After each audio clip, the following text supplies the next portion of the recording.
they're just loading it with body bags that are filled, and I'm like, Wow. things just got real, like, and we're in this like garage area, and then just loading them. I go One after another. one after the other, and I go to my partner. I'm like, look, you seen this? Like, it's incomprehensible, and so we set up this triage site, and our job was to staff this triage site, and this was one of the mental challenges of that day, more so than most, and not what people would expect, but just seeing nobody in this triage area. Now, the triage area was set up for the police officers and firefighters who were in the buildings. And so once they collapsed, the mindset was, well, rescuers and responders will get them out, bring them directly to this triage site on location, and then we'll treat and then make determinations on which hospital they're going to go to, because the hospitals were all on weird standbys and everything else. So you can imagine.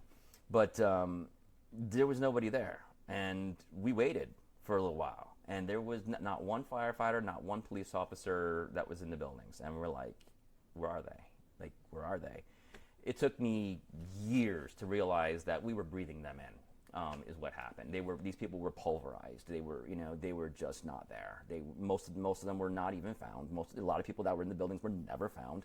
They found pieces of bones on rooftops years later. I mean, like the amount of energy that was in those buildings when they collapsed.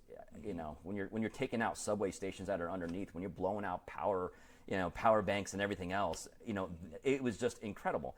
And so yeah, none of them came out, and that was tough. That was really, really tough. And so we decided, let's open up our doors and let's start triaging just civilians, just people who are on the street, and that's what we did. We continued doing that until about 11 p.m. that night, and then we got relief. So just to be clear, Rob, because I want to make sure I'm following this. So the building that you went to triage, there was supposed to be first responders there.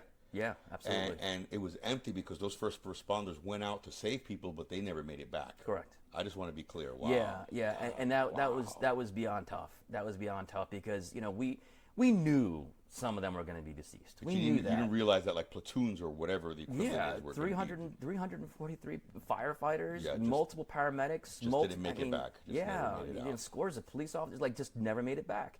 And when you got to that scene, you were devastated because you kept waiting for them. Yeah, we were waiting. All the equipment, all the gear was there. Yeah. Wow. Just crushed. Everything was just crushed. And so, basically, we didn't have the opportunity to help those people, and that was difficult. But I'm at least glad that we did open up and start triaging for regular people, because obviously there was a need. There was still a need. Yeah. And another eerie aspect of the day